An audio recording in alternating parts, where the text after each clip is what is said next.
ओम शांति। 2 अप्रैल 2025 बाबा के महावाक्य। मीठे बच्चे, इस पुरानी पतित दुनिया से तुम्हारा बेहद का वैराग्य चाहिए, क्योंकि तुम्हें पावन बनना है। तुम्हारी चढ़ती कला से सबका भला होता है। प्रश्न, कहा जाता है आत्मा अपना ही शत्रु, अपना ही मित्र है। सच्ची मित्रता क्या है? उत्तर, एक बाप की श्रीमत पर सदा चलते रहना, यही सच्ची मित्रता है। सच्ची मित्रता है एक बाप को याद कर पावन बनना और बाप से पूरा वर्षा लेना। यह मित्रता करने की युक्ति बाप ही बतलाते हैं। संगम युग पर ही आत्मा अपना मित्र बनती है। गीत, तूने रात गवाई सोए के, दिवस गवाया खाई के। ओम शांति। यूं तो यह गीत है भक्ति मार्ग के। सारी दुनिया में जो गीत गाते हैं वह शास्त्र पढ़ते हैं, तीर्थों पर जाते हैं, वह सब है भक्ति मार्ग। ज्ञान मार्ग किसको कहा जाता है, भक्ति मार्ग किसको कहा जाता है, यह तुम बच्चे ही समझते हो। वेद, शास्त्र, उपनिषद आदि यह सब हैं भक्ति के। आधा कल्प भक्ति चलती है और आधा कल्प फिर ज्ञान की प्रालब्ध चलती है। भक्ति करते करते उतरना ही है। 84 पुनर्जन्म लेते नीचे उतरते हैं। फिर एक जन्म में तुम्हारी चढ़ती कला होती है। इसको कहा जाता है ज्ञान मार्ग। ज्ञान के लिए गाया हुआ है 1 सेकंड में जीवन मुक्ति। रावण राज्य जो द्वापर से चला आता है वह खत्म हो फिर राम राज्य स्थापन होता है। ड्रामा में जब तुम्हारे 84 जन्म पूरे होते हैं तब चढ़ती कला से सबका भला होता है। यह अक्षर कहाँ न कहाँ किसी शास्त्रों में है। चढ़ती कला सर्व का भला। सर्व की सद्गति करने वाला तो एक ही बाप है ना। सन्यासी उदासी तो अनेक प्रकार के हैं, बहुत मतांतर हैं। जैसे शास्त्रों में लिखा है कल्प की आयु लाखों वर्ष। अब शंकराचार्य की मत निकली 10,000 वर्ष। कितना फर्क हो जाता है। कोई फिर कहेगा इतने हजार। कलयुग में है अनेक मनुष्य, अनेक मतें, अनेक धर्म। सतयुग में होती ही है एक मत। यह बाप बैठ तुम बच्चों को सृष्टि के आदि मध्य अंत का नॉलेज सुनाते हैं। इस सुनाने में भी कितना समय लगता है। सुनाते ही रहते हैं। ऐसे नहीं कह सकते पहले क्यों नहीं ये सब सुनाया।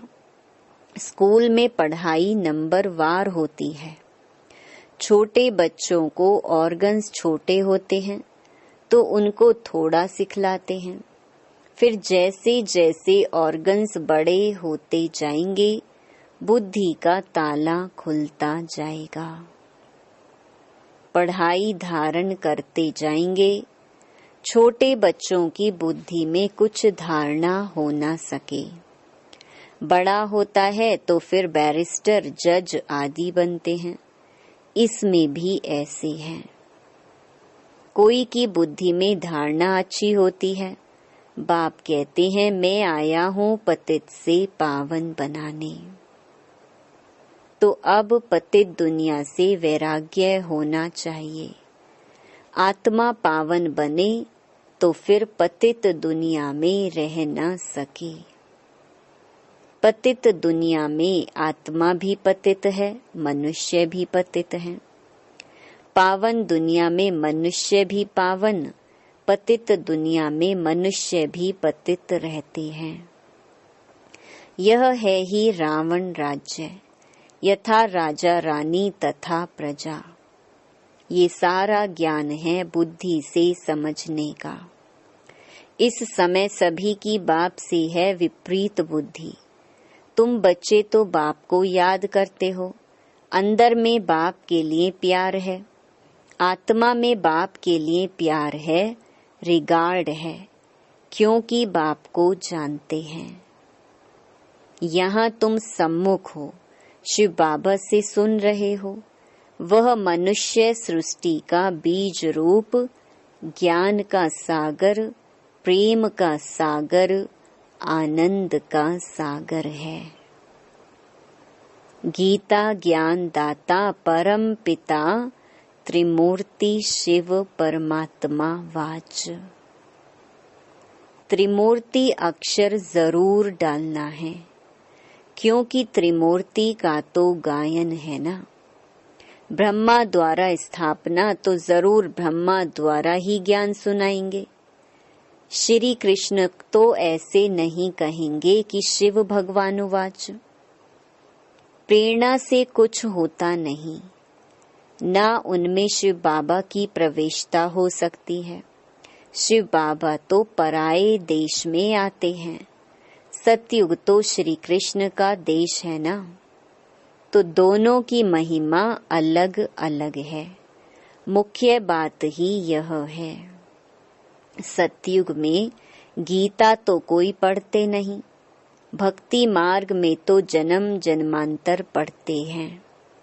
ज्ञान मार्ग में तो वह हो न सके। भक्ति मार्ग में ज्ञान की बातें होती नहीं।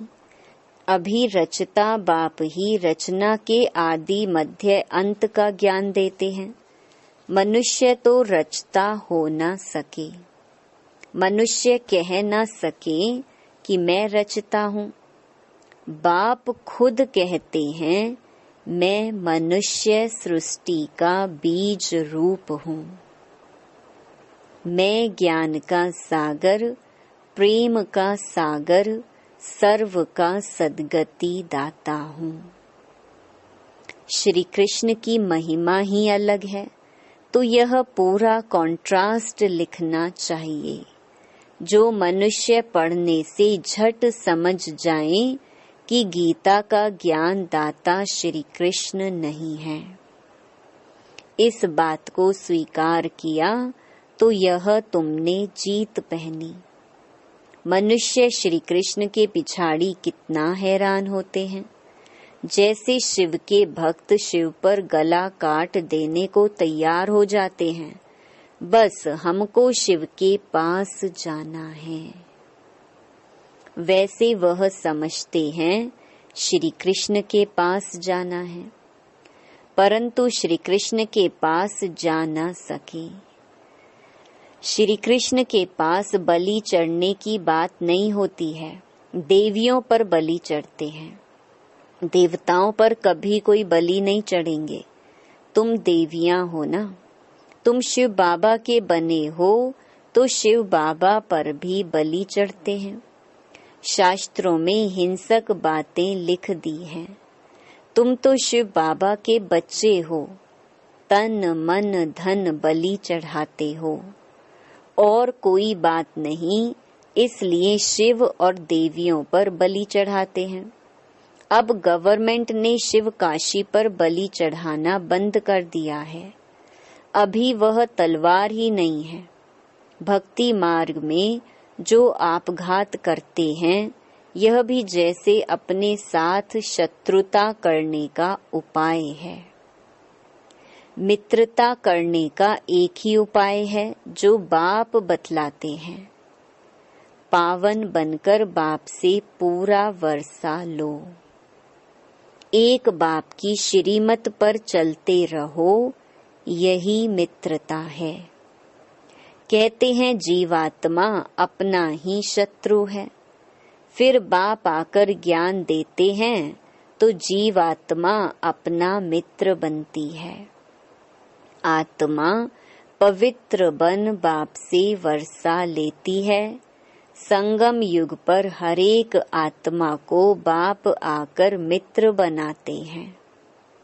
आत्मा अपना मित्र बनती है, श्रीमत मिलती है तो समझती है हम बाप की मत पर ही चलेंगे। अपनी मत पर आधा कल्प चले, अब श्रीमत पर सद्गति को पाना है, इसमें अपनी मत चल ना सके। बाप तो सिर्फ मत देते हैं, तुम देवता बनने आए हो ना।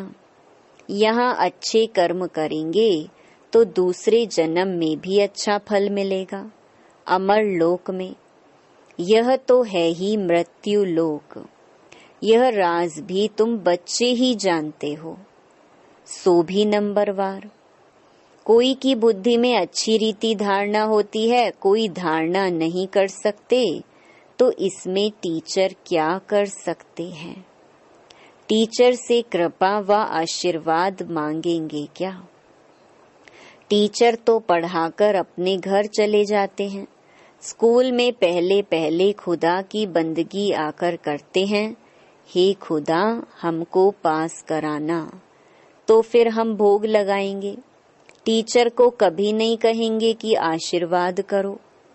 इस समय परमात्मा हमारा बाप भी है तो टीचर भी है।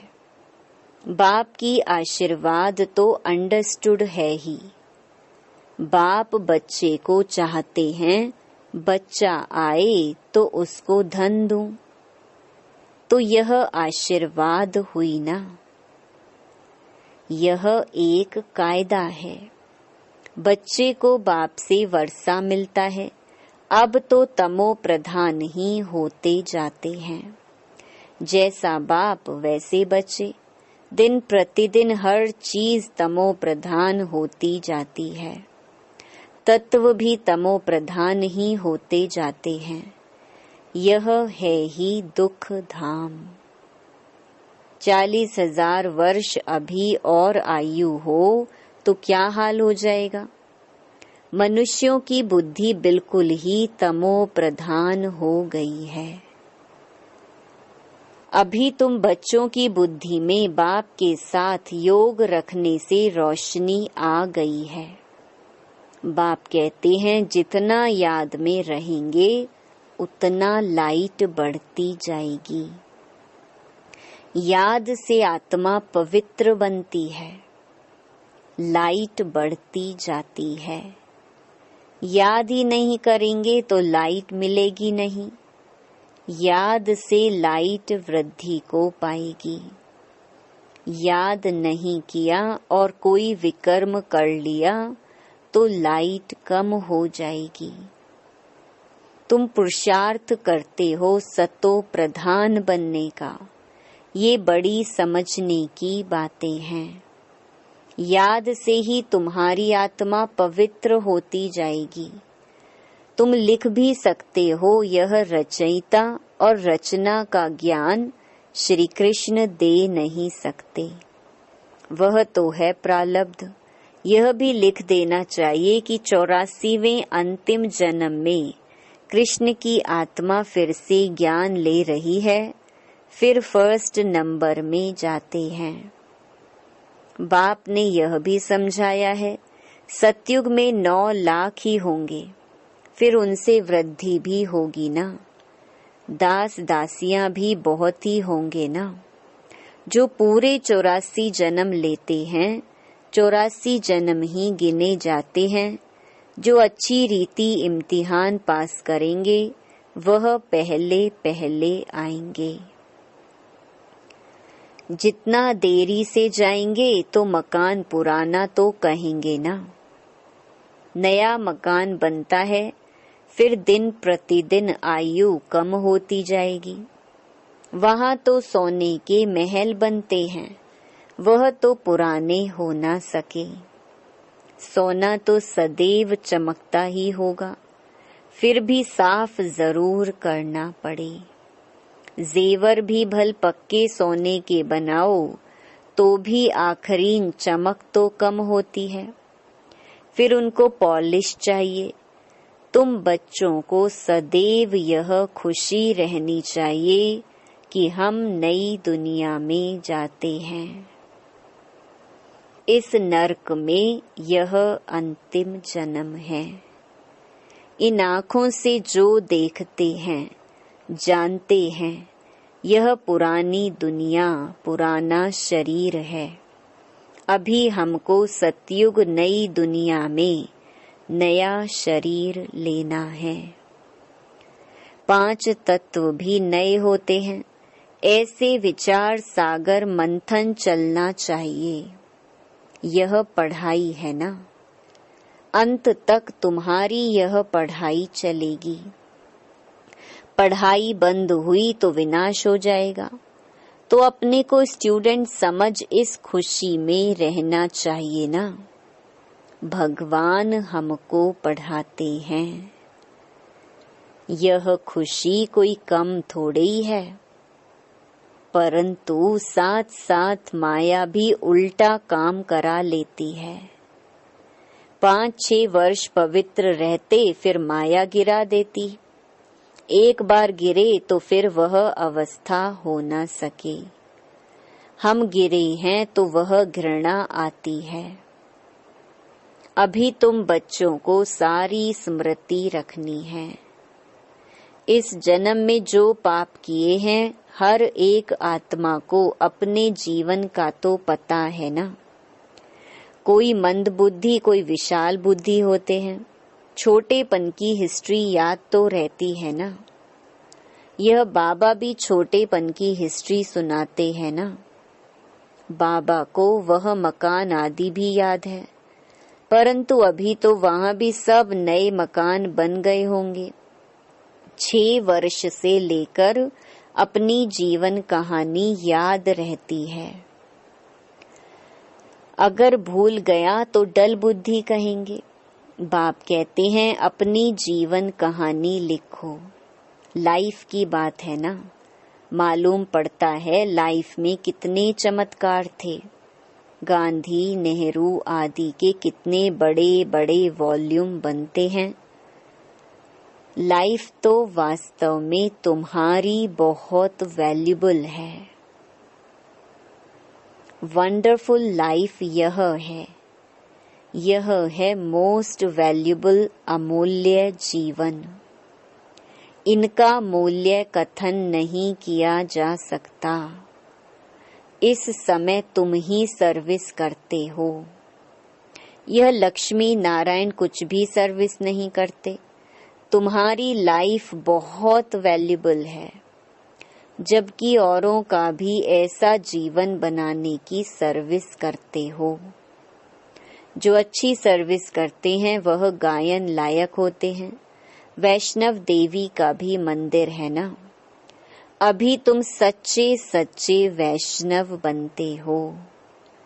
वैष्णव माना जो पवित्र हैं। अभी तुम्हारा खान पान भी वैष्णव है। पहले नंबर के विकार में तो तुम वैष्णव पवित्र हो ही। जगत अम्बा के यह सब बच्चे ब्रह्मा कुमार कुमारियां हैं ना। ब्रह्मा और सरस्वती, बाकी बच्चे हैं उनकी संतान। नंबरवार देवियां भी हैं जिनकी पूजा होती है। बाकी इतनी भुजाएं आदि दी हैं, वह सब हैं फालतू। तुम बहुतों को आप समान बनाते हो तो भुजाएं दे दी हैं। ब्रह्मा को भी 100 भुजा वाला, 1000 भुजा वाला दिखाते हैं। ये सब भक्ति मार्ग की बातें हैं। तुमको फिर बाप कहते हैं दैवी गुण भी धारण करने हैं। किसको भी दुख ना दो। किसको उल्टा सुल्टा रास्ता बताए सत्यानाश ना करो। एक ही मुख्य बात समझानी चाहिए कि बाप और वर्षे को याद करो। अच्छा, मीठे मीठे सिकिलधे बच्चों प्रति मात पिता बाप दादा का याद प्यार और गुड मॉर्निंग। रूहानी बाप की रूहानी बच्चों को नमस्ते। धारणा के लिए मुख्य सार। पहला, गायन व पूजन योग्य बनने के लिए पक्का वैष्णव बनना है। खान पान की शुद्धि के साथ साथ पवित्र रहना है। इस वैल्यूबल जीवन में सर्विस कर बहुतों का जीवन श्रेष्ठ बनाना है। दूसरा, बाप के साथ ऐसा योग रखना है जो आत्मा की लाइट बढ़ती जाए। कोई भी विकर्म कर लाइट कम नहीं करना है। अपने साथ मित्रता करनी है। वरदान, स्व स्थिति की सीट पर स्थित रह परिस्थितियों पर विजय प्राप्त करने वाले मास्टर रचता भव। कोई भी परिस्थिति प्रकृति द्वारा आती है, इसीलिए परिस्थिति रचना है और स्व स्थिति वाला रचयिता है। मास्टर रचता व मास्टर सर्वशक्तिवान कभी हार खा नहीं सकते। असंभव है। अगर कोई अपनी सीट छोड़ते हैं तो हार होती है। सीट छोड़ना अर्थात शक्तिहीन बनना। सीट के आधार पर शक्तियां स्वतः आती हैं। जो सीट से नीचे आ जाते उन्हें माया की धूल लग जाती है। बाप दादा के लाडले मर जीवा जन्मधारी ब्राह्मण कभी देह अभिमान की मिट्टी में खेल नहीं सकते। स्लोगन, दृढ़ता कड़े संस्कारों को भी मोम की तरह पिघला माना खत्म कर देती है। अव्यक्त इशारे, कंबाइंड रूप की स्मृति से सदा विजयी बनो। जैसे ज्ञान स्वरूप हो ऐसे स्नेह स्वरूप बनो। ज्ञान और स्नेह दोनों कंबाइंड हो, क्योंकि ज्ञान बीज है, पानी स्नेह है। अगर बीज को पानी नहीं मिलेगा तो फल नहीं देगा। ज्ञान के साथ दिल का स्नेह है तो प्राप्ति का फल मिलेगा। अच्छा, ओम शांति।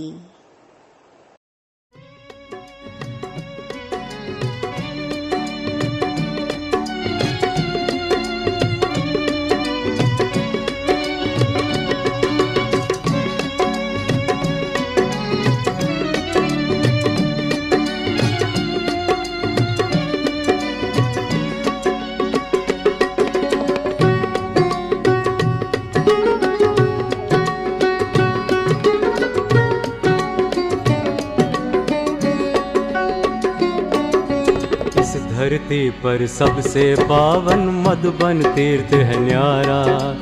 इस धरती पर सबसे पावन मधुबन तीर्थ है न्यारा। सारे जग को पावन करने गूंज रहा शिव का नारा। इस धरती पर सबसे पावन मधुबन तीर्थ है न्यारा। इस धरती पर सबसे पावन मधुबन तीर्थ है न्यारा। इस धरती पर सबसे पावन मधुबन तीर्थ है न्यारा।